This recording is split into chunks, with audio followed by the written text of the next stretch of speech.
নন্দীগ্রাম শহীদ স্মরণ দিবসের শুভেন্দু, শহীদ বেদিতে মালা শুভেন্দু অধিকারীর। নন্দীগ্রামের ভাঙামিড়িয়ায় শহীদ স্মরণে শুভেন্দু, শহীদ স্মরণ মঞ্চ থেকে তৃণমূলকে নিশানা।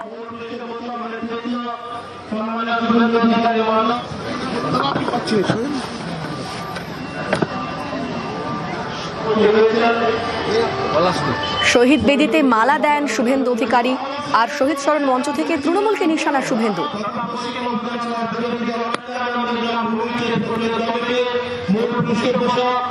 সকালবেলা এসেছিল যেগুলো দেখেছেন মালগুলোকে, সব খুনি, সুফিয়ান একটা খুনি, দেবব্রত মাইতির মামলার আসামি, তার পাশে শামসুল, সমস্ত দাগী খুনি অপরাধী। এরা সুযোগ পেলে কোন হিন্দুর অস্তিত্ব থাকবে না। এবং এখনো এই বাজারে স্বাধীনতার এতদিন পরে গড়চক্র এরিয়াতে জালপাইতে 150টা হিন্দু ভোটার ভোট দিতে দেয় না কোনোদিন। বঙ্কিম মোড়ে যান, একটা বুথে হিন্দুদের ভোট দিতে দেয় না, সিআরপি পাঠিয়ে ভোট করাতে হয়। শান্তিতে আছে নন্দীগ্রামে আমি বা আমরা আছি বলে।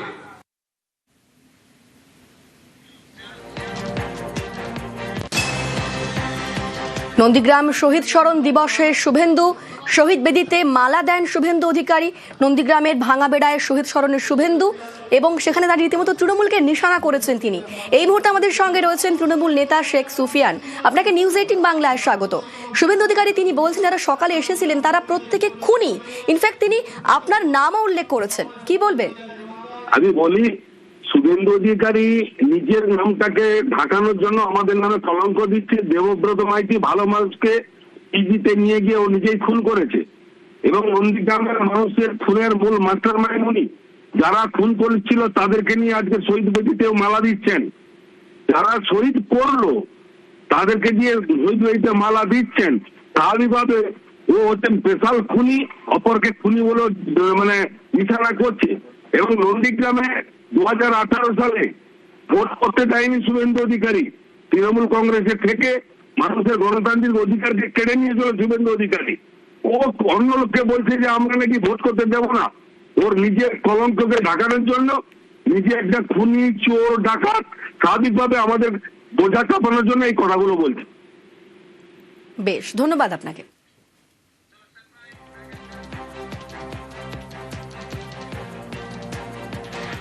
আজ রাষ্ট্রপতির কাছে শান্তনুপন্থী মতুয়ারা। শান্তনু ঠাকুরের নেতৃত্বে রাষ্ট্রপতি ভবনে মতুয়ারা। দ্রৌপদী মুর্মুর সঙ্গে দেখা করবেন মতুয়ারা। আমাদের সঙ্গে রয়েছেন প্রতিনিধি অনিরুদ্ধ। অনিরুদ্ধ, কোন বিষয়গুলো উল্লেখ করবেন তারা, কি নিয়ে আলোচনা হবে? দেখো, গতকাল শান্তনু ঠাকুর জানিয়েছেন যে মতুয়াদের যে ডেলিগেটস কমিটি আছে তারা আজ রাষ্ট্রপতি দ্রৌপদী মুর্মুর সঙ্গে দেখা করবেন, এবং সেখানে মতুয়াদের যে অর্থ সামাজিক উন্নয়ন নিয়ে সেখানে আলোচনা হবে বলেও তিনি জানিয়েছেন। এবং যারা বাংলাদেশ থেকে এদেশে এসেছেন তাদের আর্থসামাজিক উন্নতি করবার জন্যই আজকের এই আলোচনা বলে তিনি জানিয়েছেন। যে অবস্থান বর্তমানে রয়েছে সেই অবস্থানের বিষয়েও আলোচনা হবে কিনা সে প্রশ্নে কিন্তু তিনি জানিয়েছেন যে এই বিষয়ে রাষ্ট্রপতির সঙ্গে আলোচনার প্রয়োজন নেই, কিন্তু আর্থসামাজিক উন্নয়ন মতুয়াদের সেই বিষয়ে রাষ্ট্রপতির সঙ্গে আজকে আলোচনা হবে বলে জানিয়েছেন শান্তনু ঠাকুর। বেশ, ধন্যবাদ অনিরুদ্ধ। মতুয়া মহাসংঘের ডেলিগেটসরা কথা বলতে যাচ্ছে যাতে মতুয়া সমাজের আগামী দিনে ডেভেলপমেন্ট করা যায়। সরকারের চিন্তাভাবনা, কারণ মতুয়ারা যারা এসছে ওপার থেকে ম্যাক্সিমাম মানুষই বিলো ক্যাটাগরি লেভেলেতে আছে, তো তাদের সামাজিক মর্যাদা থেকে শুরু করে সামাজিক উন্নতি, অর্থনৈতিক উন্নতি আগামী দিনে কি করে করা যায় সেই সব নিয়েই আমাদের মতুয়া মহাসংঘের যারা ডেলিগেটস আছে তারা কথা বলবেন মহামান্য রাষ্ট্রপতি মহোদয়ের সঙ্গে। বাংলাদেশের অনুরোধ মানল না আইসিসি। ভারতেই টি20 বিশ্বকাপ খেলতে হবে বাংলাদেশকে।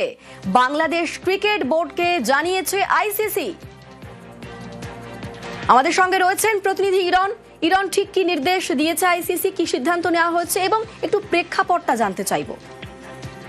গত কয়েকদিন আগে মুস্তাফিজুর রহমানকে ভারতের খেলা থেকে না করা হয়, অর্থাৎ কলকাতা নাইট রাইডার্স KKR এর খেলার জন্য মুস্তাফিজুর রহমান IPL এ নথিভুক্ত হয়েছিলেন, কিন্তু ভারত সরকার, ভারতীয় BCCI সর্বোচ্চ সংস্থা ক্রিকেটের, তারা নির্দেশ দেয় যে KKR কে যেন মুস্তাফিজুর রহমানকে ছেড়ে দেওয়া হয়। সেই মর্মে গত শনিবার দিন KKR এর তরফ থেকে মুস্তাফিজুর রহমানকে ছেড়ে দেওয়া হয়। আর তারপরেই ঘটনার সূত্রপাত। প্রথমে বাংলাদেশ ক্রিকেট বোর্ড তারা দাবি, প্রথমে কিছু বলার তাদের জায়গা ছিল না, কারণ ফ্র্যাঞ্চাইজি টুর্নামেন্ট, ভারতীয় ক্রিকেট বোর্ডের ফ্র্যাঞ্চাইজি টুর্নামেন্ট IPL, তারা কে কি করবে তাদের নিজস্ব জায়গা, খারাপ লাগা থাকতে পারে, কিন্তু কিছু বলার জায়গা ছিল না। প্রথম দিকে যখন বিসিবি কর্তারা বৈঠক করে, তারা বেশিরভাগই একমত ছিলেন যে এই মুস্তাফিজুর ইস্যু সামনে রেখে ভারতে যাব না, এই যুক্তি দিলে খুব একটা গ্রহণযোগ্য হবে না। কিন্তু শেষ পর্যন্ত বাংলাদেশের বর্তমান সরকার বা বর্তমান ক্রীড়া উপদেষ্টা যারা রয়েছেন, তাদের তরফ থেকে বারবার প্রেশার ক্রিয়েট করা হয় এবং বলা হয় যে ICC কে জানাতেই হবে ভারতে আমরা খেলতে যাব না, আমাদের ম্যাচ শ্রীলঙ্কায় নেওয়া হোক নিরাপত্তার ইস্যুতে। এই চিঠি, এই বক্তব্য আসার পর গত রবিবার বাংলাদেশ ক্রিকেট বোর্ডের কর্তারা আবার বৈঠকে বসেন এবং শেষ পর্যন্ত সরকারের যে দাবি সেটা মেনে তারা ICC কে জানান যে আমরা আমরা বিশ্বকাপ খেলতে ভারতে যেতে পারবো না নিরাপত্তার ইস্যুতে। মুস্তাফিজুরের নিরাপত্তা যেখানে নেই, গোটা দলের নিরাপত্তা কি থাকবে? এরপরেই ICC BCB ভারতীয় ক্রিকেট বোর্ডের সঙ্গে কথা বলেন এবং যেটা খবর জানা যাচ্ছে, জয় শাহ তিনি ভারতীয় ক্রিকেট বোর্ডের অর্থাৎ মুম্বাইয়ে BCCI সদর দপ্তরে উপস্থিত ছিলেন। সেখানে যেটা বার্তা দেওয়া হয়েছে যে বাংলাদেশ ক্রিকেট দল আসলে সর্বোচ্চ পর্যায়ে নিরাপত্তা দেওয়া হবে। আমরা জানি কলকাতায় তাদের 3টে ম্যাচ রয়েছে, আগামী 7ই ফেব্রুয়ারি থেকে মুম্বাই একটি ম্যাচ রয়েছে। এই বার্তা কিন্তু ইতিমধ্যেই গতকাল জানিয়ে দেওয়া হয় বাংলাদেশ ক্রিকেট বোর্ডকে, যদিও তারপর থেকে তারা বলতে থাকেন যে আমরা আসবো না। শেষ পর্যন্ত ICC তারা জানিয়ে দিয়েছে বাংলাদেশকে যে তোমাদের আসতে হবে, অর্থাৎ T20 বিশ্বকাপ খেলতে হলে ভারতে এসে পুরনো সূচি অনুযায়ী খেলতে হবে, নচেত বিপক্ষ টিম পয়েন্ট পেয়ে যাবে।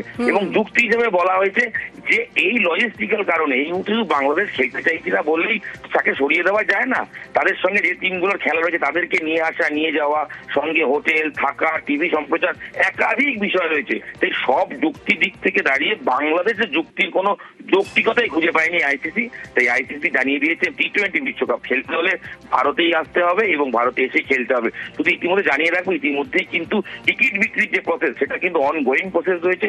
সে যে সূচি অনুযায়ী বিশ্বকাপ হওয়ার কথা সেই অনুযায়ী হবে। এখন দেখার বাংলাদেশের এই ধাক্কা খাওয়ার পর তারা বিশ্বকাপ বয়কটের মতো রাস্তায় আদৌ ভাবতে পারে কিনা, কারণ এটা করতে হলে বাংলাদেশ ক্রিকেটের বিরাট ক্ষতি হবে। তাই চুপচাপ ভারতে খেলতে আসার পথই বেছে নেওয়ার পথেই এগোচ্ছে বাংলাদেশ ক্রিকেট বোর্ড। বেশ, ধন্যবাদ হিরণ। বাংলাদেশে ফের হিন্দু নির্যাতন, মৃত্যু, ছিনতাইবাজ সন্দেহে হিন্দু যুবককে ধাওয়া, ভয়ে খালে ঝাঁপ, বছর 25-এর মিঠুনের খাল থেকে দেহ উদ্ধার হিন্দু যুবকের। বাংলাদেশের নওগাঁর মহাদেবপুরের ঘটনা। বাংলাদেশে আবারও হিন্দু নির্যাতন, মৃত্যু, এবার ছিনতাইবাজ সন্দেহে হিন্দু যুবককে ধাওয়া, শেষ পর্যন্ত খাল থেকে দেহ উদ্ধার হিন্দু যুবকের।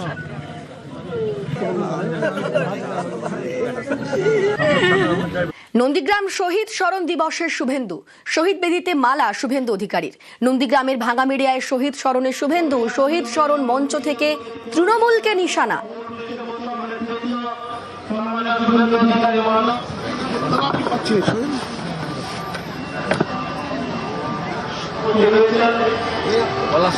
শহীদ বেদিতে মালা দেন শুভেন্দু অধিকারী, আর শহীদ স্মরণ মঞ্চ থেকে তৃণমূলকে নিশানা শুভেন্দু।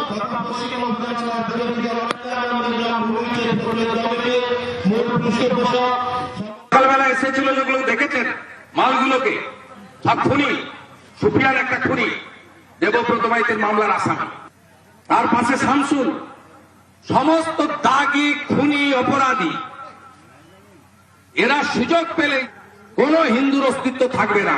এবং এখনো এই বাজারে স্বাধীনতার এতদিন পরে গড়চক্র এরিয়াতে, জালপাইতে 150টা হিন্দু ভোটার ভোট দিতে দেয় না কোনোদিন। বঙ্কিম মোড়ে যান, একটা বুথে হিন্দুদের ভোট দিতে দেয় না, CRP পাঠিয়ে ভোট করাতে হয়। শান্তিতে আছে নন্দীগ্রামে, আমি বা আমরা আছি বলে।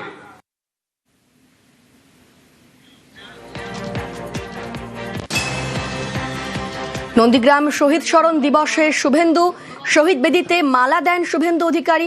নন্দীগ্রামের ভাঙাবেড়ায় শহীদ স্মরণের শুভেন্দু এবং সেখানে তার রীতিমতো তৃণমূলকে নিশানা করেছেন তিনি। এই মুহূর্তে আমাদের সঙ্গে রয়েছেন তৃণমূল নেতা শেখ সুফিয়ান।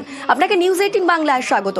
শুভেন্দু অধিকারী তিনি বলছেন যারা সকালে এসেছিলেন তারা প্রত্যেকে খুনি, ইনফ্যাক্ট তিনি আপনার নামও উল্লেখ করেছেন, কি বলবেন? আমি বলি, শুভেন্দু অধিকারী নিজের নামটাকে ঢাকানোর জন্য আমাদের নামে কলঙ্ক দিচ্ছে। দেবব্রত মাইতি ভালো মানুষকে পিজিতে নিয়ে গিয়ে ও নিজেই খুন করেছে এবং নন্দীগ্রামের মানুষের খুনের মূল মাস্টার মাইন্ড উনি। যারা খুন করেছিল তাদেরকে নিয়ে আজকে শহীদ বেদিতেও মালা দিচ্ছেন। যারা শহীদ করলো তাদেরকে দিয়ে শহীদ বেদিতে মালা দিচ্ছেন। স্বাভাবিকভাবে ও হচ্ছে স্পেশাল খুনি, অপরকে খুনি বলে মানে নিশানা করছে। এবং নন্দীগ্রামে 2018 সালে ভোট করতে দেয়নি শুভেন্দু অধিকারী। তৃণমূল কংগ্রেসের থেকে মানুষের গণতান্ত্রিক অধিকারকে কেড়ে নিয়েছিল শুভেন্দু অধিকারী। ও অন্য লোককে বলছে যে আমরা নাকি ভোট করতে দেবো না। ওর নিজের কলঙ্ককে ঢাকানোর জন্য নিজে একটা খুনি, চোর, ডাকাত, স্বাভাবিকভাবে আমাদের বোঝা চাপানোর জন্য এই কথাগুলো বলছে। বেশ, ধন্যবাদ আপনাকে।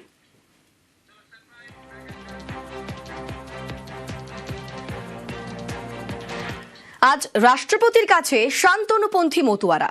শান্তনু ঠাকুরের নেতৃত্বে রাষ্ট্রপতি ভবনে মতুয়ারা। দ্রৌপদী মুর্মুর সঙ্গে দেখা করবেন মতুয়ারা। আমাদের সঙ্গে রয়েছেন প্রতিনিধি অনিরুদ্ধ, কোন বিষয়গুলো উল্লেখ করবেন তারা, কি নিয়ে আলোচনা হবে? দেখো, গতকাল শান্তনু ঠাকুর জানিয়েছেন যে মতুয়াদের যে ডেলিগেটস কমিটি আছে তারা আজ রাষ্ট্রপতি দ্রৌপদী মুর্মুর সঙ্গে দেখা করবেন এবং সেখানে মতুয়াদের যে অর্থ সামাজিক উন্নয়ন নিয়ে সেখানে আলোচনা হবে বলেও তিনি জানিয়েছেন। এবং যারা বাংলাদেশ থেকে এদেশে এসেছেন তাদের আর্থসামাজিক উন্নতি করবার জন্যই আজকের এই আলোচনা বলে তিনি জানিয়েছেন।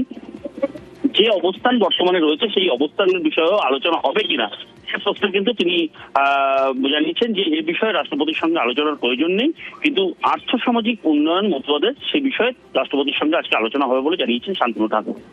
বেশ, ধন্যবাদ অনিরুদ্ধ। মতুয়া মহাসংঘের ডেলিগেটসরা কথা বলতে যাচ্ছে যাতে মতুয়া সমাজের আগামী দিনে ডেভেলপমেন্ট করা যায়।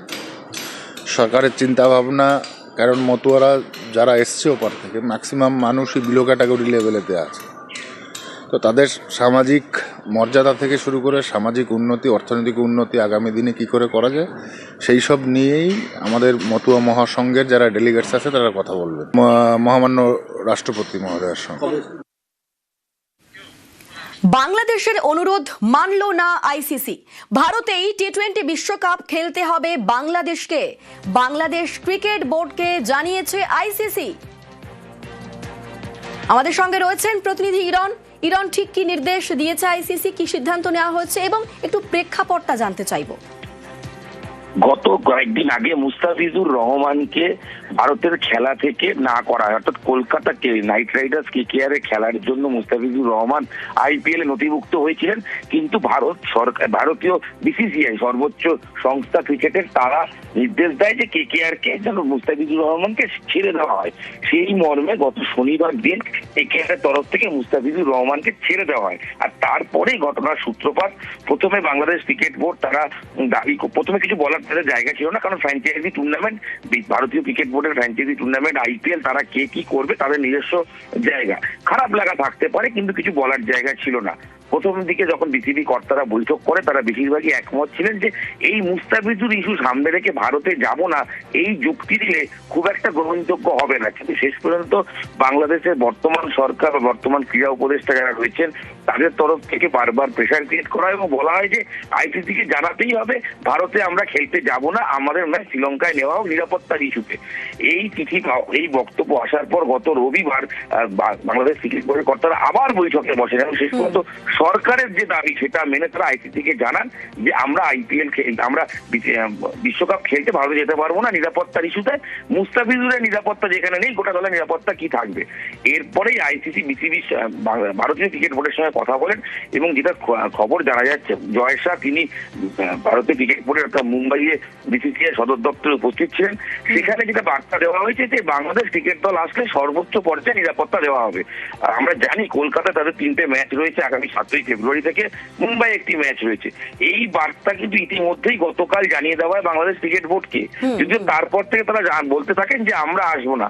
শেষ পর্যন্ত আইসিসি তারা জানিয়ে দিয়েছে বাংলাদেশকে যে তোমাদের আসতে হবে, অর্থাৎ টি20 বিশ্বকাপ খেলতে হলে ভারতে এসে পুরনো সূচি অনুযায়ী খেলতে হবে, নচেত বিপক্ষ টিম পয়েন্ট পেয়ে যাবে। এবং যুক্তি হিসেবে বলা হয়েছে যে এই লজিস্টিক্যাল কারণে এই মুহূর্তে বাংলাদেশ খেলতে চাইছি না বললেই তাকে সরিয়ে দেওয়া যায় না। তাদের সঙ্গে যে টিমগুলোর খেলা রয়েছে তাদেরকে নিয়ে আসা, নিয়ে যাওয়া, সঙ্গে হোটেল, থাকা, টিভি সম্প্রচার, একাধিক বিষয় রয়েছে। তাই সব যুক্তি দিক থেকে দাঁড়িয়ে বাংলাদেশের যুক্তির কোনো যৌক্তিকতাই খুঁজে পায়নি আইসিসি। তাই আইসিসি জানিয়ে দিয়েছে টি20 বিশ্বকাপ খেলতে হলে ভারতেই আসতে হবে এবং ভারতে এসে খেলতে হবে। শুধু ইতিমধ্যে জানিয়ে রাখবো, ইতিমধ্যেই কিন্তু টিকিট বিক্রির যে প্রসেস সেটা কিন্তু অনগোয়িং প্রসেস রয়েছে।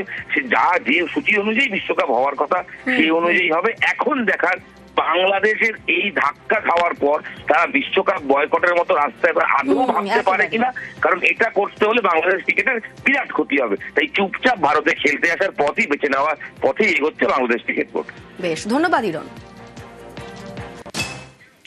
বাংলাদেশে ফের হিন্দু নির্যাতন, মৃত্যু, ছিনতাইবাজ সন্দেহে হিন্দু যুবককে ধাওয়া, ভয়ে খালে ঝাঁপ, বছর 25-এর মিঠুনের খাল থেকে দেহ উদ্ধার হিন্দু যুবকের। বাংলাদেশের নওগাঁর মহাদেবপুরের ঘটনা। বাংলাদেশে আবারও হিন্দু নির্যাতন, মৃত্যু, এবার ছিনতাইবাজ সন্দেহে হিন্দু যুবককে ধাওয়া, শেষ পর্যন্ত খাল থেকে দেহ উদ্ধার হিন্দু যুবকের।